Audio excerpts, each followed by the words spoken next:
Good morning student, मैं क्रांति sir. और पिछले क्लास में हम लोगों ने इलेक्ट्रिक फील्ड द्वारा वर्क डन का मान कैलकुलेट किया था कि यदि आपके पास यदि आपके पास दो चार्ज हैं और इसमें से एक चार्ज सोर्स चार्ज है और दूसरा टेस्ट चार्ज है, और यदि टेस्ट चार्ज को यदि आप डिस्प्लेस करते हैं इनिशियल पोजीशन RI से अंतिम पोजीशन RF तक, तो क्या वर्क डन होता है। और कल हमने देखा था अपने स्टडी में कि ये जो वर्क डन होता है, work done by electric field, वो होता है कांस्टेंट के, जिसका मान 1/4πε0 होता है। कैपिटल Q जो कि सोर्स चार्ज है, स्मॉल q टेस्ट चार्ज, और into 1/RI minus 1/R।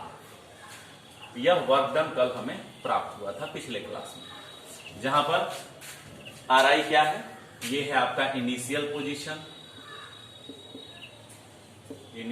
Position of charge. RF क्या है, final position of charge, final position. Okay, ये क्या है, ये कांस्टेंट होता है जिसका मान होता है 1/4πε0। कैपिटल Q सोर्स चार्ज था और स्मॉल q जो था वो क्या था, आपका टेस्ट चार्ज था। स्मॉल q को आपने क्या लिया था, ये आपका था टेस्ट चार्ज। ओके, और WE ये है work done by electric force. कल आपने इस फॉर्मूले को ड्राइव किया था और आपने इस फॉर्मूले में इनिशियल कंडीशंस और फाइनल कंडीशन को रखकर ये देखा था कि कब वर्क डन पॉजिटिव होगा और कब वर्क डन नेगेटिव होगा। ओके, आज के क्लास में हम लोग इलेक्ट्रिक पोटेंशियल एनर्जी के कंसेप्ट को समझेंगे, क्योंकि पिछले क्लास में हम लोगों ने ये देखा था कि अगर आप क्लोज लूप में चल रहे हैं तो इलेक्ट्रिक फोर्स द्वारा वर्क डन 0 होता है। यदि आप इनिशियल पोजीशन RI से चलकर वापस इनिशियल पोजीशन पर पहुंच जाते हैं तो अब देखिएगा, अगर ये दोनों पोजीशन सेम हो तो यह वर्क डन जो होगा वो 0 होगा, और इसका मतलब है कि आपका यह जो इलेक्ट्रिक फोर्स है वो कंजर्वेटिव फोर्स है। तो इलेक्ट्रिक फोर्स कंजर्वेटिव फोर्स का मतलब क्या है कि work done by electric force in close loop DW, sum of the DW in close loop के लिए क्या होगा, 0 होगा। और इसलिए कैसा फोर्स होगा, कंजर्वेटिव फोर्स होगा। और मैंने आपको पहले आपको क्लास 11 में आपको पढ़ाया है कि अगर आपका फोर्स कंजर्वेटिव होता है तो इसका मतलब है कि फोर्स द्वारा जो किया गया वर्क डन है वह सिस्टम की या चार्ज की, अगर ये चार्ज द्वारा किया गया वर्क डन है तो चार्ज की पोटेंशियल एनर्जी के रूप में संचित होगा। तो इसका मतलब है कि पोटेंशियल एनर्जी का कंसेप्ट यहां बनेगा। तो आज का हमारा जो टॉपिक है वो यही है, इलेक्ट्रिक पोटेंशियल एनर्जी। ओके, थोड़ा सा मैं बोर्ड को थोड़ा सा इरेज कर देता हूं यहाँ पर ताकि जगह बन सके। इस फॉर्मूले को हम अपने पास ही रखेंगे अभी। ओके, तो आज का हमारा टॉपिक है electric potential energy. Electric potential energy, जिसको आप हिंदी में बोलते हैं विद्युत स्थितिज ऊर्जा। क्या बोलते हैं, विद्युत स्थितिज ऊर्जा, electric potential energy. Okay students, अब हम लोग शुरू कर रहे हैं इस टॉपिक को। तो सबसे पहले हम इलेक्ट्रिक पोटेंशियल एनर्जी को समझते हैं। तो पोटेंशियल एनर्जी के कंसेप्ट को हमको समझना है। तो कंजर्वेटिव फोर्स द्वारा किए गए वर्क डन का निगेटिव वैल्यू जो होता है वो उसकी पोटेंशियल एनर्जी में परिवर्तन को बताता है। ओके, तो अगर आपके पास कोई सिस्टम है और इस सिस्टम की पोटेंशियल एनर्जी में जो चेंज है उसको आप डेल्टा U लिखते हैं, इसको आप UF माइनस UI लिख सकते हैं। यह जो होगा वह कंजर्वेटिव फोर्स के द्वारा किए गए वर्क डन का ऋणात्मक वैल्यू होगा, निगेटिव वैल्यू होगा। यह किसकी परिभाषा है, पोटेंशियल एनर्जी की परिभाषा है। अगर ये इलेक्ट्रिक पोटेंशियल एनर्जी है तो फोर्स की जगह पर क्या होगा, इलेक्ट्रिक फोर्स हो जाएगा। तो यहां पर यहां से मैं शुरू कर रहा हूं। तो इलेक्ट्रिक पोटेंशियल एनर्जी को आप क्या लिखेंगे, आप लिखेंगे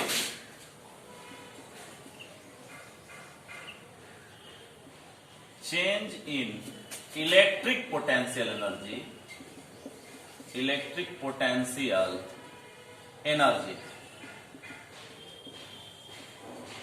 बराबर क्या होगा। इसको इलेक्ट्रिक पोटेंशियल एनर्जी को आप लिख सकते हैं, change in electric potential energy को आप डेल्टा यू लिख सकते हैं, या आप इसको लिख सकते हैं अंतिम potential energy minus initial potential energy, UF minus UI. Okay, equal to होता है minus integration F dot d r. लेकिन एफ कौन सा लेंगे, कंजर्वेटिव फोर्स लेंगे। तो इलेक्ट्रिक फोर्स ही कंजर्वेटिव फोर्स है ना, तो यहां पर फोर्स की जगह पर हम इलेक्ट्रिक फोर्स लेंगे और डॉट क्या लिखेंगे, डी आर लिखेंगे। कोई दिक्कत। ये जो क्वांटिटी है, यह क्वांटिटी क्या है, यह quantity work done by electric force है, work done by electric force. Minus को नहीं, माइनस हटाकर, माइनस को कोष्ट मैंने बाहर लिया, कोष्ट के अंदर जो क्वांटिटी है वो work done by electric force.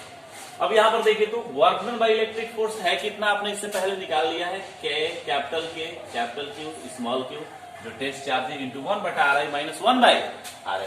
अगर आप इस क्वांटिटी को यहां रख देते हैं तो आपको इलेक्ट्रिक पोटेंशियल एनर्जी का मान प्राप्त हो जाएगा, इलेक्ट्रिक पोटेंशियल एनर्जी में चेंज का मान प्राप्त हो जाएगा। और यदि आपको चेंज का मान प्राप्त हो जाएगा तो आप किसी बिंदु पर इलेक्ट्रिक पोटेंशियल एनर्जी को कैलकुलेट कर सकते हैं। अब सवाल यहां पर एक हो रहा है कि सर आप इलेक्ट्रिक पोटेंशियल एनर्जी का मान किसी पॉइंट पर या किसी बिंदु पर या किसी पोजीशन पर क्यों नहीं निकाल रहे हैं, आप चेंज पहले क्यों निकाल रहे हैं। इससे पहले आप लोगों को 11th क्लास में मैंने इलेक्ट्रिक पोटेंशियल एनर्जी के कॉन्सेप्ट को बताया है। तो इलेक्ट्रिक पोटेंशियल एनर्जी का जो मेन कॉन्सेप्ट है वो ये बताता है कि दो बिंदुओं में, दो पोजीशन, अगर स्पेस में दो बिंदु, एक बिंदु से दूसरे बिंदु जा रहे हैं तो इलेक्ट्रिक पोटेंशियल एनर्जी में परिवर्तन इंपॉर्टेंट होता है। आप किसी भी पॉइंट पर इलेक्ट्रिक पोटेंशियल एनर्जी को जीरो मान सकते हैं, या किसी भी पॉइंट पर आप पोटेंशियल एनर्जी को जीरो मान सकते हैं। अब इंपॉर्टेंट क्या है कि अगर एक पॉइंट से दूसरे पॉइंट आप जा रहे हैं तो कितना पोटेंशियल एनर्जी में चेंज हो रहा है, यह इंपॉर्टेंट होता है, न कि किसी पॉइंट पर पोटेंशियल एनर्जी का वैल्यू। क्योंकि यह आपके आर्बिट्री है, आप इसको अपने मन से चुन सकते हैं कि किस पॉइंट पर हम पोटेंशियल जीरो लेंगे।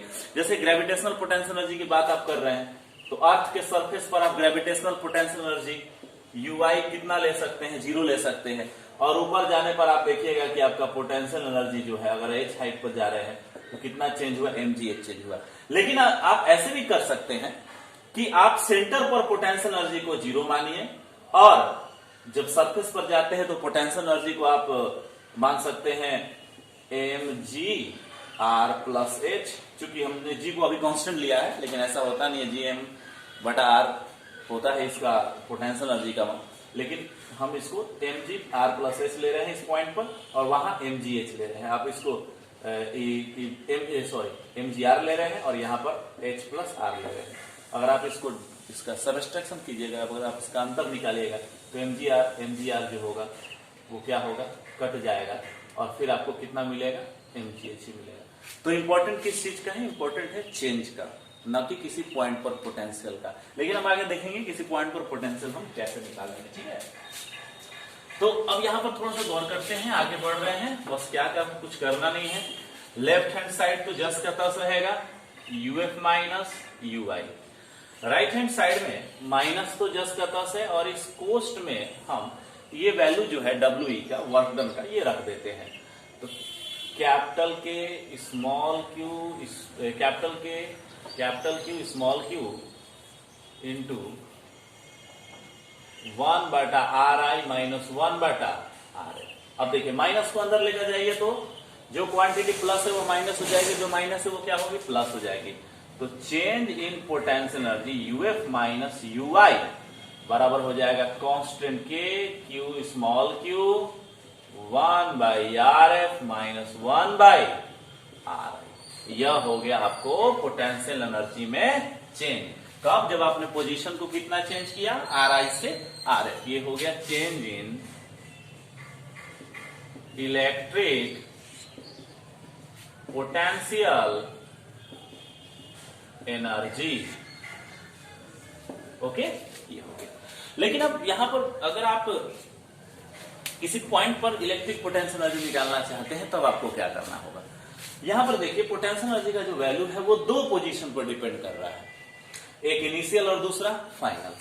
लेकिन हम ऐसा करते हैं कि हमारे पास एक सोर्स चार्ज है कैपिटल क्यू, और इसके नजदीक हम किसी आवेश को रख रहे हैं स्मॉल क्यू। इसमें कैपिटल क्यू से स्मॉल क्यू की जो बीच की दूरी है वो स्मॉल आर है। तो यहां पर केवल एक ही पोजीशन का वेरिएबल है, दो वेरिएबल नहीं है। तो हमको अगर इस पॉइंट पर अगर हम स्मॉल क्यू चार्ज को रखते हैं तो कैपिटल क्यू और स्मॉल क्यू के बीच बनने वाला जो सिस्टम है वो कितनी पोटेंशियल इलेक्ट्रिक पोटेंशियल एनर्जी रख रहा है, इसकी अगर हमको गणना करनी है तो हमको केवल एक पोजीशन के वेरिएबल के पद में इस वैल्यू को निकालना होगा। ओके, तो चलिए इसके लिए क्या करना होगा। तो इसके लिए मान लेते हैं कि शुरू में ये जो चार्ज है स्मॉल क्यू वो इन्फिनाइट पर है। कहां है? इन्फिनाइट पर। अब इसको इन्फिनाइट पर हमने पहले ये इन्फिनाइट पर है, अब इन्फिनाइट से इसको हम धीरे धीरे क्या करते हैं, लेकर आ रहे हैं। इन्फिनाइट से अब इसको लेकर आ रहे हैं। गुड, बहुत बढ़िया। तो इन्फिनाइट से इस चार्ज को हम लेकर आते हैं स्मॉल क्यू टेस्ट को, क्योंकि सोर्स तो अपनी जगह पर है। तो इन्फिनाइट पर जब ये है तो उस समय कैपिटल क्यू का जो इलेक्ट्रिक फील्ड है वो इन्फिनाइट पर पहुंचते पहुंचते कितना हो जाता है, 0। और इन्फिनाइट पर जब ये चार्ज है तो उस समय इस पर लगने वाला इलेक्ट्रिक फोर्स भी कितना हो जाएगा, 0। तो इन्फिनाइट पर इस टेस्ट चार्ज को जब हम इन्फिनाइट पर रखते हैं तो किसी प्रकार का इस पर बल नहीं लगता है। तो बल नहीं लगता है तो इस पोजीशन पर इस पॉइंट पर इसकी पोटेंशियल एनर्जी कितनी होगी, 0। तो इसका मतलब है कि यदि आपका चार्ज इन्फिनाइट पर है तो उस समय उसकी पोटेंशियल एनर्जी जो है उसको हम कितना मानेंगे, 0 मान लेंगे। अब धीरे धीरे quasi static process, quasi static process का मतलब है कि जीरो काइनेटिक एनर्जी पर, मतलब एकदम धीरे धीरे स्लोली, क्योंकि अगर आप तेजी से इसको लेकर आइएगा तो इसमें दो प्रकार की एनर्जी हो जाएगी। एक तो आवेश, दो आवेशों के बीच बल के कारण जो आप कार्य कर रहे हैं वो आपको पोटेंशियल एनर्जी में चेंज होगी, और दूसरी आप इसको गतिशील भी करा रहे हैं ना, इसको आप अपने इसको क्या कर रहे हैं, इसको तेजी से ला रहे हैं तो काइनेटिक एनर्जी हो जाएगी। तो वहां पर क्या होगा कि वो प्रोसेस जो है वो सही नहीं होगा, मतलब उस प्रोसेस में आपको जो आपका जो रियल पोटेंशियल एनर्जी है उसका एग्जैक्ट वैल्यू नहीं मिलेगा। तो इसको आपको धीरे धीरे लाना है क्वासी स्टैटिक प्रोसेस में। तो धीरे धीरे लाने के लिए क्या करेंगे, इन्फिनाइट से इसको धीरे धीरे इस बिंदु तक लाएंगे जहां सोर्स चार्ज से उसकी दूरी कितनी है, स्मॉल आर है। जब आप यहां इसको लेकर आते हैं, थोड़ा सा मैं पिक्चर को थोड़ा सा अच्छे से ड्रॉ कर देता हूं। ये हो गया कैपिटल क्यू और ये इसका इलेक्ट्रिक फील्ड हो गया जो इन्फिनाइट तक फैल रहा है, और ये हो गया आपको इन्फिनाइट पर हमने इस टेस्ट चार्ज को रखा है, और इसको हम धीरे धीरे किसी भी रास्ते से ला सकते हैं क्योंकि कंजर्वेटिव फोर्स पाथ से इंडिपेंडेंट होता है। और हम इस स्मॉल क्यू चार्ज को इस कैपिटल क्यू चार्ज से स्मॉल आर डिस्टेंस पर लेकर आ रहे हैं। तो जब इन्फिनाइट पर है तो मैंने आपको बताया उस समय फोर्स नहीं लग रहा है, तो ui बराबर 0 है, इनिशियल पोटेंशियल एनर्जी 0 है, और इस समय इसका पोजीशन जो है वो ri जो है वो कितना है, इन्फिनाइट है। अब जब आप इसको point small q point r distance पर लेकर आ रहे हैं तो यहां इसकी पोटेंशियल एनर्जी जो है, अंतिम पोटेंशियल एनर्जी को हम लोग पोजीशन आर पर ur मान लेते हैं क्योंकि ये केवल आर का ही फंक्शन होगा, ur। और इस समय पोजीशन जो है वो कितना है, rf बराबर कितना मान लेते हैं, r मान लेते हैं। तो कंडीशन क्या मिला, थोड़ा सा कंडीशंस को यहां लिख रहे हैं।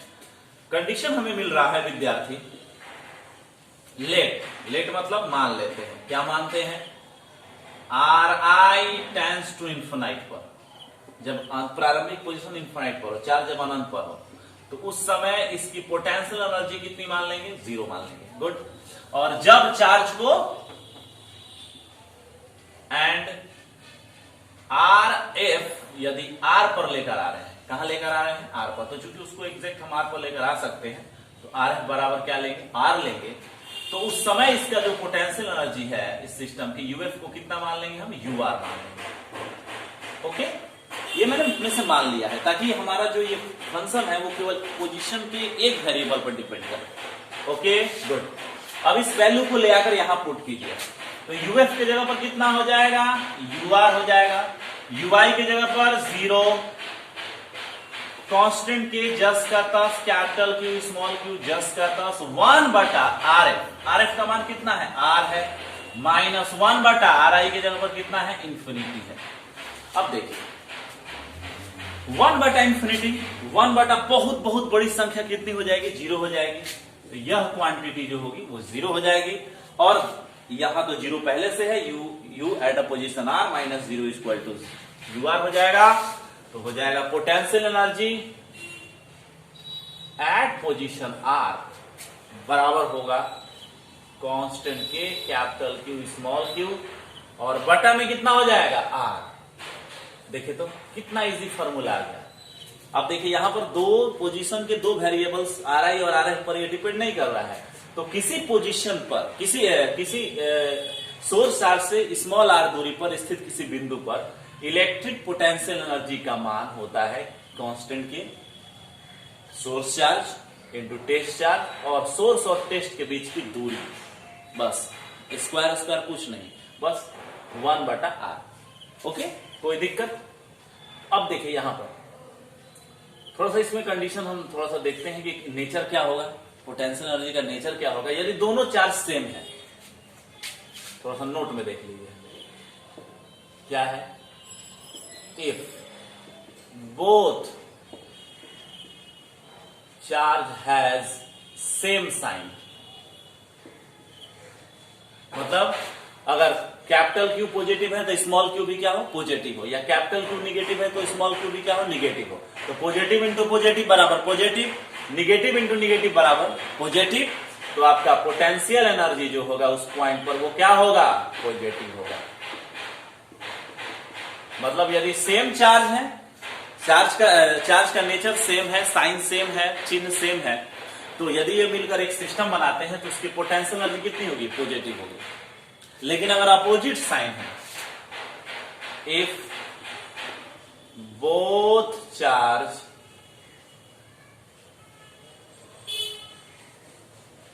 हैज अपोजिट साइन, एक प्लस है और दूसरा क्या है, माइनस है, कोई भी प्लस हो सकता है, कोई भी माइनस हो सकता है। तो प्लस इंटू माइनस या माइनस इंटू प्लस का मल्टीप्लिकेशन कितना होगा, माइनस हो जाएगा। और इसका मतलब है कि पोटेंशियल एनर्जी जो होगी वो क्या होगी, ऋणात्मक होगी, निगेटिव होगी। ओके, कोई दिक्कत। तो सेम चार्ज से बना हुआ अगर कोई सिस्टम है जिसमें दो चार्ज है, एक सोर्स और दूसरा टेस्ट, तो उसकी पोटेंशियल एनर्जी कितनी होगी, पॉजिटिव होगी। इनफिनिट पर 0 होगी, इनफिनिट से जैसे चार्ज के नजदीक आइएगा पोटेंशियल एनर्जी पॉजिटिव होगी, मतलब पोटेंशियल एनर्जी इंक्रीज करेगी। यही अगर आप निगेटिव चार्ज, एक अपोजिट चार्ज सिस्टम लिए हैं और इनफिनिट पर उसकी पोटेंशियल एनर्जी तो 0 लेनी ही है, जैसे जैसे आप चार्ज के नजदीक आएगा पोटेंशियल एनर्जी का मान और ऋणात्मक होता चला जाएगा, और इसका मतलब है कि उसकी पोटेंशियल एनर्जी घटती चली जाएगी। और अगर ऐसा होगा, पोटेंशियल एनर्जी घटेगी, तो टोटल मैकेनिकल एनर्जी चूंकि कंजर्वेटिव फोर्स है उसके लिए वो कांस्टेंट रहेगा, तो काइनेटिक एनर्जी बढ़ेगी, क्योंकि E बराबर होता है K प्लस यू। यदि डेल्टा E बराबर 0 है तो डेल्टा K बराबर होगा माइनस डेल्टा U। इसका मतलब पोटेंशियल घटेगी तो काइनेटिक बढ़ेगी। अब देखिए आप एटम को देखिए ना, सबसे सिंपल हाइड्रोजन एटम को देखिए, उसमें एक प्रोटॉन और एक इलेक्ट्रॉन एक दूसरे के साथ इंटरेक्ट करते हैं, तो उनके बीच एक पॉजिटिव चार्ज हो गया, एक निगेटिव चार्ज हो गया। ये क्या है, पॉजिटिव चार्ज है, और एक क्या है, निगेटिव चार्ज है। अब ये जो सिस्टम है इसकी पोटेंशियल एनर्जी ऋणात्मक होगी। अब यदि इलेक्ट्रॉन जितना ही न्यूक्लियस के नजदीक आएगा उतना ही वो क्या होगा, उसकी पोटेंशियल एनर्जी कम होगी, उसकी काइनेटिक एनर्जी क्या होगी, बढ़ेगी। और जितना ही वो इलेक्ट्रॉन दूर जाएगा, हायर ऑर्बिट में जाएगा, उसकी पोटेंशियल एनर्जी बढ़ेगी और काइनेटिक क्या होगी, स्लो होगी। तो ऑर्बिटल वेलोसिटी जो है इलेक्ट्रॉन की वो न्यूक्लियस के नजदीक या ग्राउंड स्टेट में मैक्सिमम होगी, और जैसे वो एक्साइटेड स्टेट में जाएगा घटती चली जाएगी। ओके, कोई दिक्कत। तो इस प्रकार से हमने यहाँ पर आपको इस पोटेंशियल एनर्जी का मान प्राप्त किया है। तो अब इसकी परिभाषा क्या हो जाएगी। अब यहाँ पर अगर डेफिनेशन हम देना चाहते हैं जो सबसे इंपॉर्टेंट है, तो डेफिनेशन क्या होगा, किसी बिंदु पर इलेक्ट्रिक पोटेंशियल एनर्जी को कैसे डिफाइन किया जाएगा। तो हमने आगे इसको क्या किया है, अनंत से उठाया है और बिंदुवार पर रखा है, और इस अवस्था में जितना कार्य करना पड़ा, बाहरी इलेक्ट्रिक बल के विरुद्ध जो कार्य करना पड़ा, क्योंकि यहाँ पर विरुद्ध इसलिए क्योंकि यहाँ माइनस साइन है, यह इलेक्ट्रिक फोर्स के विरुद्ध किया गया जो कार्य होगा वो इसकी पोटेंशियल एनर्जी का मान बताएगा। ओके, तो परिभाषा क्या हो जाएगी, किसी बिंदु पर इलेक्ट्रिक पोटेंशियल एनर्जी का आपको डिफाइन करना है। तो किसी टेस्ट चार्ज को अनंत से, किसी टेस्ट चार्ज को अनंत से किसी बिंदु तक लाने में, थोड़ा सा इसको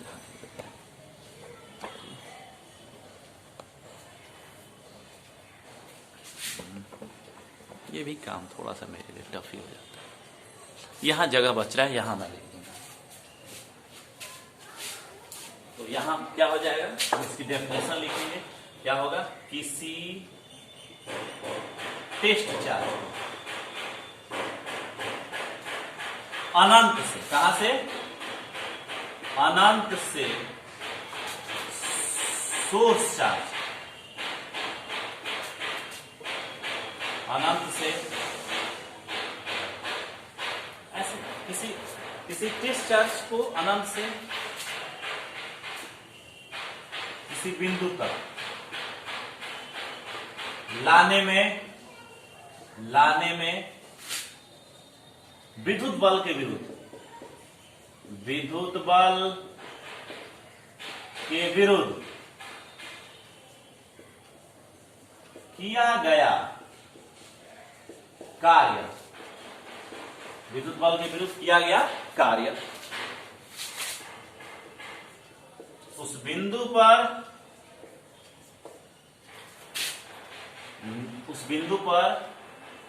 विद्युत स्थितिज ऊर्जा का मान बताता है। ओके, तो ये आपका डेफिनेशन हो गया किसी बिंदु पर इलेक्ट्रिक पोटेंशियल एनर्जी का। किसी टेस्ट चार्ज को अनंत से, कहां से, अनंत से उठाना है, और विद्युत बल के विरुद्ध जिस बिंदु पर हम लाते हैं उस बिंदु पर लाने में जितना कार्य किया गया वह इलेक्ट्रिक पोटेंशियल एनर्जी कहलाता है। ओके, तो हमने क्या देख लिया, इलेक्ट्रिक पोटेंशियल एनर्जी का कंसेप्ट देख लिया, और इस कंसेप्ट में हमने ये देखा कि किसी भी सोर्स चार्ज और टेस्ट चार्ज से बने निकाय की electric potential energy test charge को विद्युत बल के विरुद्ध लाने में जो कार्य किया जाता है उसके द्वारा डिफाइन की जाती है, और इसका वैल्यू जो होगा वो चेंज इन पोटेंशियल एनर्जी अगर आप निकालेंगे कि पोटेंशियल एनर्जी में चेंज कितना हो रहा है, यदि आप RI से RF की ओर वस्तु को ले जा रहे हैं, चार्ज को ले जा रहे हैं, तो ये वैल्यू आपका आया। और उसके बाद अगर आप किसी बिंदु पर सोर्स चार्ज से r दूरी पर किसी बिंदु पर इलेक्ट्रिक पोटेंशियल डिफाइन करना चाहते हैं, इलेक्ट्रिक पोटेंशियल एनर्जी, तो आपको चार्ज को, टेस्ट चार्ज को इनफाइनाइट से उस बिंदु तक लाने में जो कार्य करना पड़ेगा इलेक्ट्रिक बल के विरुद्ध, वही आपका उस बिंदु पर इलेक्ट्रिक पोटेंशियल एनर्जी कहा जाएगा। और उसका वैल्यू होगा UR बराबर capital Q small q, capital K small q, capital Q small q बटा R। ओके, और इसका मान पॉजिटिव कब होगा, जब दोनों चार्ज सेम चिन्ह के हो तो ये पॉजिटिव होगा, और अपोजिट चिन्ह के हो तो क्या होगा, निगेटिव होगा। थोड़ा सा इसका हम ग्राफ देख लेते हैं, थोड़ा सा यहाँ पर ग्राफ कैसा होगा इसका। तो ग्राफ, तो ये आप रख दो U और ये आप रख दो R। देखिए थोड़ा गौर करेंगे, U जो है वो प्रोपोर्शनल है 1/R, तो इसका मतलब ग्राफ कैसा होगा, हाइपरबोलिक डिक्रीजिंग होगा। ठीक है, R टेंड्स टू इन्फिनाइट पर U का मान 0 होगा, जो मैंने यहाँ पर दिखाया भी है कि इन्फिनाइट पर ही U का मान 0 होता है। और R का वैल्यू यदि 0 हो जाएगा, ये दो आवेश टेस्ट और सोर्स एक दूसरे पर ओवरलैप हो जाए, तो पोटेंशियल कितनी होगी, इन्फिनाइट होगी। तो ऐसा तो पॉसिबल नहीं है, तो उनके बीच एक फिनाइट डिस्टेंस रहेगा ही, तो ये आपका ग्राफ ऐसा होगा। ओके, थोड़ा सा ज्यादा मैंने स्टीपर कर दिया इस प्रकार से। तो ये कैसा होगा, रेक्टेंगुलर हाइपरबोलिक, रेक्टेंगुलर